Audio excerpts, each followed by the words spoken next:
From the CISO Series, it's Cybersecurity Headlines.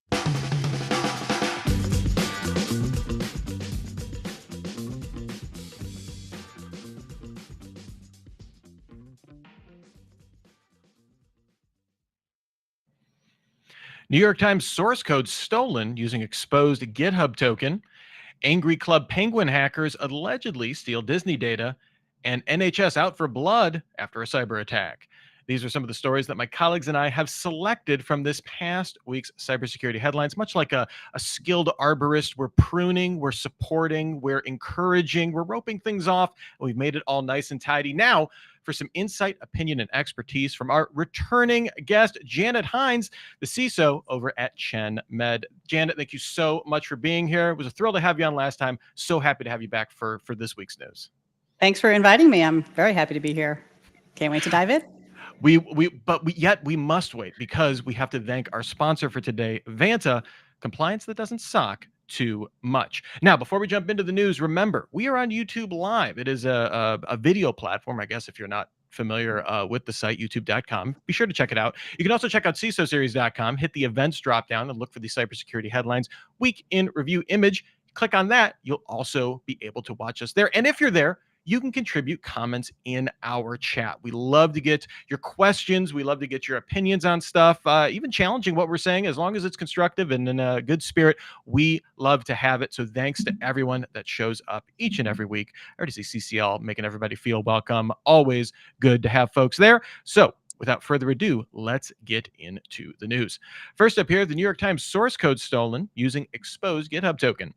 The announcement reads, basically all source code belonging to the New York Times Company, 270 gigabytes. That was the headline to an ad placed on a 4chan forum post referring to data stolen from the New York Times GitHub repositories in January 2024. The stolen data included IT documentation, infrastructure tools, and source code, allegedly including the always popular Wordle. Later this week, we also found out it contains the PII for an unnamed number of video freelancers who had worked for the news outlet. The Times described the incident as when a credential to a cloud-based third-party code platform was inadvertently made public, which also sounds like a horrible setup for a rom-com. So, Janet, it seems that a great deal of data is being inadvertently made available through GitHub repositories. I mean, like, that's the point of a repository, to make data available and readily accessible. I'm curious, from your perspective, why does this continue to happen, especially from presumably someone we would think is, has is a large company. The New York Times is a big, giant company. And should companies and organizations tighten up their procedures around GitHub? So first of all, I think that my, maybe now that I found out that Wordle was part of that, I hope my first word guest isn't exposed to everybody. Yeah. I play Wordle every day. But, seriously, having your code base exposed or stolen is very significant to any company. And I think the word inadvertently is, sort of a common theme, right? Nobody's really, well, not nobody, but most people aren't, looking to just say, here's access to everything. So certainly secure software development lifecycle, right? Securing, the keys and the ability to get into these repositories is really important. I think some of this inadvertentness comes from convenience and kind of that we've always done it this way, and not understanding the true impact of some of these kind of conveniences that have been used in the past and probably should be stopped. Yeah, we've certainly seen GitHub and kind of Microsoft in general trying to, at least perception-wise, to double down on security. Their whole Secure by Design initiative, GitHub, part of Microsoft, certainly part of that. I'm curious, though, it seems like we've moved beyond a little bit the very common AWS bucket left exposed, unencrypted, sitting on the internet. Those stories still crop up, but it seems like we're having a similar kind of moment now with GitHub, of that kind of becoming the next version of that. Is this just, we have procedures waiting to catch up to use cases in this case? I think so. And I also think that it's the same stuff, different platform, right? Mm-hmm. It's really, just the exposure somewhere, whether, S3 buckets were probably initially pretty easy because once it was discovered that people didn't really necessarily understand how to configure them right, by right, I mean in a secure manner, it was gone after. And now they're finding these other places that have similar vulnerabilities, if you will. Mhm. That, and as someone pointing out, Christian's pointing out. Oh, excuse me, it rolled. Someone else pointed out, wrong name. At GitLab, same thing. It's not, right to my point. It's not just a particular thing being targeted. It's hey, where can we go to get good information, and maybe the security's not so tight. And Yeah, this thread. thank you for that, CCL. Yeah, appreciate that. Yeah, it's not just a GitHub issue. They're just the biggest fish in the pond right now. Next up here, angry Club Penguin hackers allegedly steal Disney data. 4chan was not the only site of the New York Times data breach. It also hosted a link to internal Club Penguin PDFs, a breach file that not only contained old information about Club Penguin, the popular multiplayer online game that since shuttered in 2017, it reportedly also contained information as recently as this month about Disney Plus, corporate strategies, advertising plans, links to Disney's internal websites, and its internal developer tools, Helios and Communicore, all allegedly stored on Disney's Confluence server. So, ironically, Janet, Club Penguin would make a great name for a cybercrime gang. Right. I'm just throwing this out there. We have Volt Typhoon, I guess Club Penguin maybe out there as well. But in this case, it seems to be a breach that went horribly wrong for Disney when the attackers inadvertently stumbled upon all of this other much more serious and relevant data, right? 2017 data. I'm sure there's horrible things you can use it for, but last month's Disney Plus data, a little more valuable. I'm curious, what lessons can Disney and other organizations take from this? Well, certainly, I'm sure Disney's going through a lot of what went wrongs, as people do when there's any kind of an incident. And again, the word inadvertently is in there. I also did agree. I did, when I first read the story, not being a gamer, thought that was the name of a gang, if you will call totally it that, cybercrime like gang. Yeah, I was like, oh, I hadn't heard this one yet. Then I had to read it twice to get the gist. But yeah, I mean, it's this one's more really, I think, not knowing the details, certainly not having talked to anybody about it. Seems like it has to do with not having things segmented. So who knows? Maybe this Club Penguin game was kind of an M&A they did, or and they just brought them into the fold without doing proper security assessments in advance, having a flat network. These are all just my, things that people in my line of work would think of when you read these stories, right? Nothing's confirmed or validated, but yeah, it's like not thinking through what, I always say we build systems to run. We don't build them to fail. So what are the failure points, right? How do you figure out what your failure points are? And CCL, again, hire the bad guys, right? They'll show you all your failure points for sure. Yeah, if only you could trust them. Yeah, have they would be great IT infrastructure admins, right? Yeah, this is one of those stories where the postmortem feels like it's way more interesting than the actual attack in terms of how those two get conflated over time, and the idea of not only knowing what data you have, that's a very popular conversation to be having now, and when we're living in an age of data minimization regulation, but also who who else has keys to things that are out there, right? That you don't even realize, and trying to get a handle on that. Certainly not an enviable position for sure. So if we get more updates on that, any more details on that, be sure to keep tuned to Cybersecurity Headlines. We will carry an update to that as relevant. Next up here, something we're definitely going to be keeping tabs on: NHS out for blood after a cyber attack. The UK's National Health Service, that NHS, is still suffering the fallout from a cyber attack on the pathology service provider Synovis. The NHS launched a call for type O blood donors, as these universal donors make it faster to match for blood transfusions. Impacted hospitals have also requested medical student volunteers to mitigate the biggest impacts to patient care. The independent sources say 2 of the UK's largest hospitals canceled over 200 emergency and life-saving operations as a result of this disruption. That was earlier this week, so I'm sure the blast radius for this is expanded even further. But Janet, hardly a week goes by without another story about either hospitals or healthcare facilities being targeted and attacked in some way, disrupting some form of operations. But here we see tangible results in the form of blood shortages and staffing issues to cover patient overload. This ongoing story does not seem to be getting much traction, I guess, when obviously in the UK, much bigger story, but this is a major hospital, impacting a large developed nation. Do you think political powers that be should be making more of an issue of this on the level of critical infrastructure? Yeah, that's exactly where I was going, right? The healthcare is obviously a critical part of the critical infrastructure, Mhm. and the very human part of it as well. So, learning from this that patients are affected, emergency and life-saving surgeries were canceled or had to be deferred elsewhere. And then I think I read something about folks who were recently diagnosed with cancer or can't really start their care, Yeah. something related to that. So it's really, really significant. And, we read about healthcare attacks on healthcare in the U.S. as well. And I think to answer your question, I think it should be more of an issue because it is critical infrastructure, and the government is doing some things, but I do think that it would be if the light was shined on a little bit brighter, there'd be more done, right? There'd be more. Well, and I hope the thing we learn from these attacks is just how wide, again, kind of the software supply chain conversation, right? Post SolarWinds completely Right. changed the idea of there is such a supply chain for healthcare when we're talking about like processing insurance claims in the US. When it comes to, if you had told me a hack on a lab pathology provider would have had this kind of impact, as just as a everyday person, I would have no idea the kind of disruption that this could cause. So just kind of getting a broad public awareness to say like, no, this is an enormously complex chain to give you the thing at the hospital or at the healthcare clinic, and we need to be like holistic, like looking at that as a imperative when it comes to security, because these organizations are vulnerable to having an outsized impact, perhaps when there is any kind of disruption.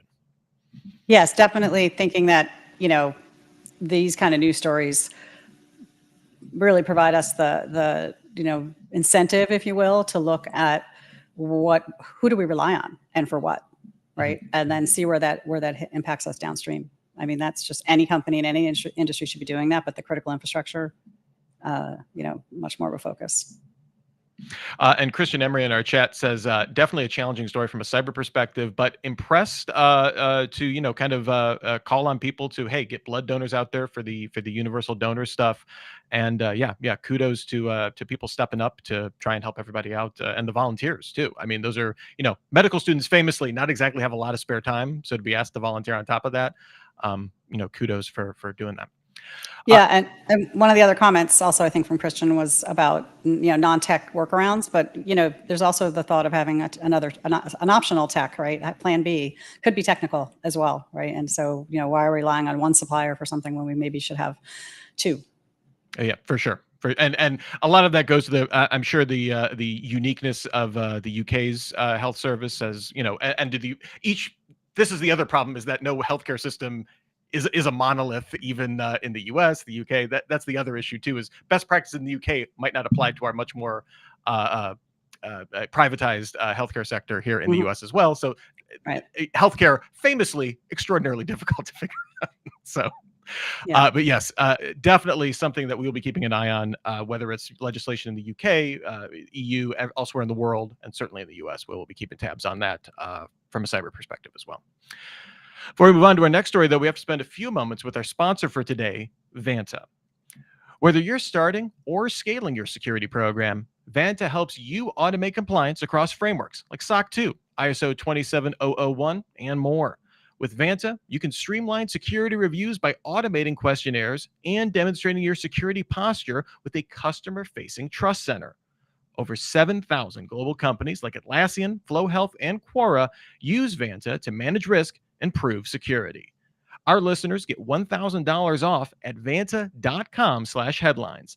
That's VANTA.com/headlines.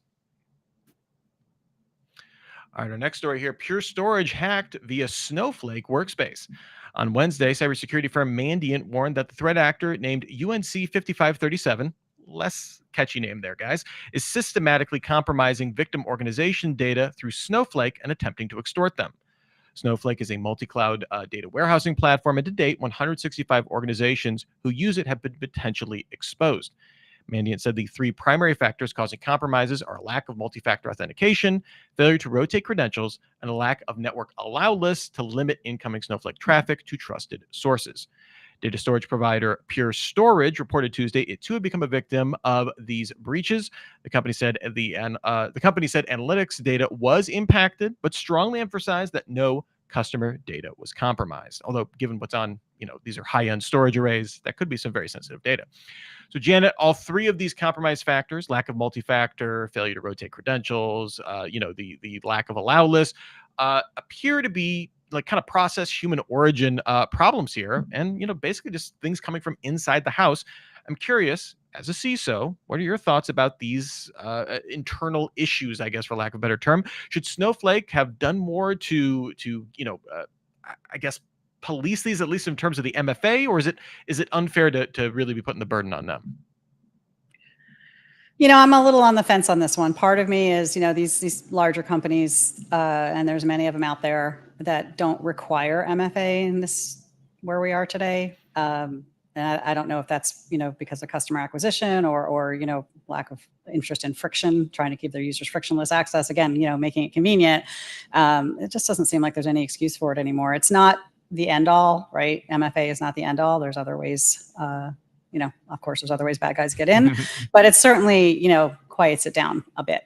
And the other two, rotating credentials and, limiting who, here's the IP addresses that a valid connection should come from, and don't let anything else in. Those are just, they're table stakes at this point too, right? I mean, they're things that we can more easily do, and as companies. And this one's kind of if you haven't heard about this one too much, it's kind of an interesting one, because the companies that are involved, or this 165 companies Mandiant identified, just their credentials were found in other ways, and some of them, I think they said they were like as old as 2020. So there's no rotation there, right? If they grab a credential from 2020 and it works today, that's shame on them. So it's both. I think it's a shared responsibility, in this one, but it's also I do kind of stand on the side of, we should just require multi-factor at this point. There shouldn't be any option. The email systems, the business email compromises that happen, same thing. Like, it should just be required. I mean, who does an MFA into their bank now? Right? I mean, everybody. That's it's just a way of life. It's like wearing a seatbelt. Like, we didn't used to wear seatbelts long ago, and we all bounced around in the car, and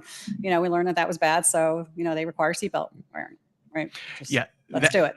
At least Snowflake has learned the 23andMe lesson of don't blame your customers, like explicitly. They're making Mandiant do it, which is nice, but at least not like openly throwing people under the bus. So Snowflake, good your marketing team or your comms team learned well. Well done. Next up here, White House report highlights increase in federal attacks.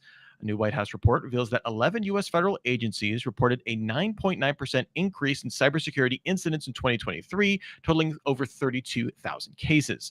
The most common incident was improper usage, while phishing and malicious emails saw the largest year-on-year increase. Significant breaches included ransomware attacks on the Department of Health and Human Services, repeated data exposures at the Treasury, and successful phishing of an employee at the Office of the Inspector General.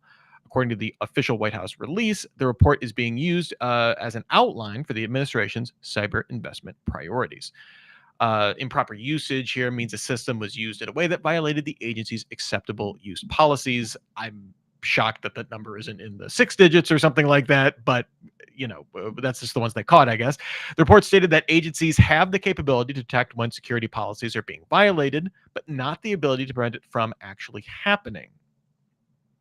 I got a couple questions on this. Speaking as, someone who immediately gets hit with a $45 fee the instant a bank account goes into overdraft, like everybody does. I know the technology for taking instant action exists. Like, there is a cause and effect thing there, at least, for my financial institution. Is it acceptable for more than 32,000 cybersecurity incidents to happen, especially given the number of agencies the government employs for cybersecurity? Well, I was actually shocked to see that in the report too. I thought that was an interesting. It's almost like we can't do anything about it. We'll throw our hands up. We can't do anything about it. But you can. You really can. And, have you tried? Yeah. Can we help you see how to do it? The report's being used, to outline their future investments. I read that too. I read that their investment priorities, and it's hard to see the exact alignment, but I think that they got some splaining to do a little bit there. Right?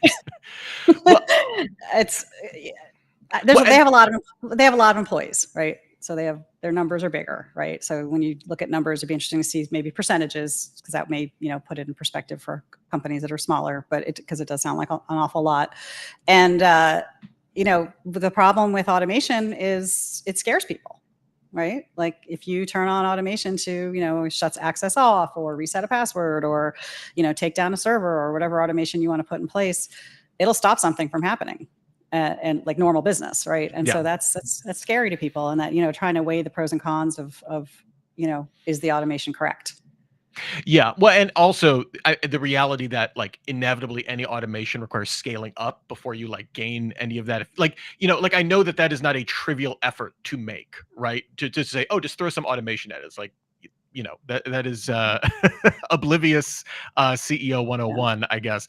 But the idea of when it comes to acceptable use policy violations, I mean, like that sounds not great, but it might be connecting a device over Wi-Fi that's not supposed to be there or something like that. Like right. that's the kind of thing we're increasingly seeing in cybersecurity of being like, okay, this is where we need that just in time awareness, right? As opposed to the annual, Right. quarterly stuff like that.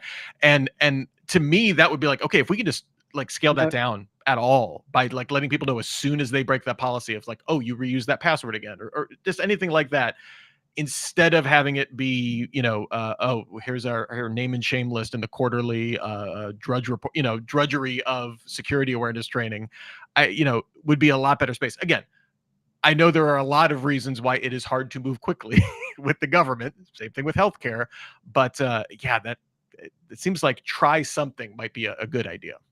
Yeah, I agree. All Do right, something. Do something. please. I'm, here's some tax dollars. Do something. Next up here in our last story for today, email scam cost Massachusetts town $445,000. The town of Arlington, Massachusetts, is admitting to being the victim of a social engineering attack. According to a statement from the town manager, Jim Feeney, town employees started receiving legitimate emails from a vendor involved in a project focused on rebuilding a local high school. However, cyber criminals had compromised some town employee user accounts and were monitoring email correspondence. The criminals then sent messages from an email that appeared genuine, requesting a change in their payment method from check to electronic funds transfer. So, Janet, we chose this story not to single out Arlington, Massachusetts, but to show just how easy it is for social engineering specialists to move laterally within an organization. We've seen a lot of municipalities be getting hit with a variety of cyber attacks. I live just outside of Cleveland. Hey, we just had a cyber attack. What are your thoughts about this incident? This is unfortunately happening all over, right? The small towns are getting hit, small, medium-sized towns are getting hit, and it's proving financially worthwhile to the cyber attackers, right? Looks to be a business email compromise. The bad guy sat there, and which is what's happened, to probably thousands, if not hundreds of thousands of companies at this point, where they just sit there and watch until Mhm. something really interesting comes up, like a bank account or any kind of a financial transaction or contract negotiation or whatever, and then they jump in and take over to the point of blocking the real emails from coming in, deferring the mail forwarding, right? There's all sorts of things that happen in these business email compromises, and it's I mean, I'm going to go back to MFA, right? A lot of these smaller municipalities, companies just don't bother with MFA, right? They don't, and it's not required. The email systems don't require it. So it kind of comes back to that same like basic hygiene. And then the other business process part that we didn't talk about is, who approves payments? Like, Yeah. what's the approval process? Do you require two signatures, two sets of eyes? There's all sorts of ways this can be, educating your accounting departments, your accounts payable departments, anybody who has to do with, paying out money, just keeping them educated on it and sharing these stories so that they see, oh, it really is happening. It's not like something my security person's just paranoid about and, bothering me about. So yeah, real stories help. Yeah, as David Peach says in our comments, classic BEC, and points kind of to your point about hygiene. More awareness is part of the answer, and I'm glad you said part, David, because Yeah. that is, there are a wide. This is not something where there's a silver bullet to kind of fix any of this. But honestly, in the milieu of municipal cyber attacks that we've seen, just even over the last couple of months here, I mean, just financial loss is almost the best case scenario at this point, as opposed to like city services getting shut down, people not being able to pay utility bills and worried about things getting shut off and stuff like that. Like, this is horrible. And that is I'm sure that is a lot of money to that organization, especially when you think you're doing, your civic duty. Hey, you're helping out a high school. And to lose that money, devastating, I'm sure. But yeah, it's in this day and age, unfortunately, like I don't want to say best case, but I guess it could have been a lot worse if they have all your email, right? Yeah, I mean, how does a town like that recover from a $500,000 loss? They go to Yeah. the tax. They go to the taxpayers. Yeah, and So, that's the big shame of it. Yeah, it's not just the town itself; it's the people, all the people.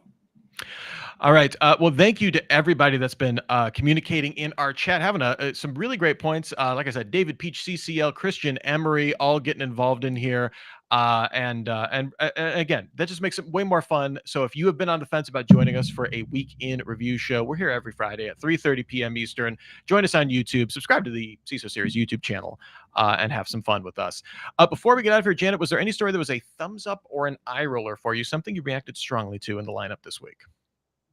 I think that the one that kind of, because it hits a wide group of people, is the whole Snowflake. It's not really Snowflake, but Snowflake account. It's Snowflake adjacent. Yes. Yeah. So adjacent. That's a good way to put it. And primarily, I think because we're tech people, right? People that use Snowflake are tech people, and shame on us for, Yes, not doing the basics. The people that were probably scolding someone else about not doing the basics got caught doing the exact same thing at some point, probably. Yeah. Yep. Well, thank you so much, Janet Heins, the CISO over at ChenMed. Really phenomenal. I really enjoyed our conversation today. Where can people find you online if they want to see more what you're doing and writing? So I'm, of course, on LinkedIn, as is the rest of the planet. And I also have a website, just janetheins.com, which, it's got some more information about me and what my activities. So feel free to go there as well. janetheins.com. Very, very cool. We'll have the link to both of those in our show notes. Thanks also to our sponsor, Vanta, compliance that doesn't sock too much. Visit them at vanta.com/headlines. Thanks again to all of our audience. Again, we can't get everything up on screen, but we really do appreciate everybody that's participating. Like I said, just makes it more fun. Remember to come back next Friday for another great interactive day of information, starting with Super Cyber Friday, where our topic will be, this is kind of on everybody's lips, hacking generative AI anxiety, an hour of critical thinking about how to create constructive outlets around this technology. That's at 1 p.m. Eastern, 10 a.m. Pacific. That's followed by another weekend review show. Like I said, 3:30 Eastern on Friday. And if that's not enough for you, and I'm not saying it should be, you can get your daily news fix through cybersecurity headlines every single day. Give us about 6 minutes. We'll get you all caught up. Until the next time we meet, I'm Rich Stroffolino, reminding you to have a super sparkly day. Cybersecurity headlines are available every weekday. Head to CISOSeries.com for the full stories behind the headlines.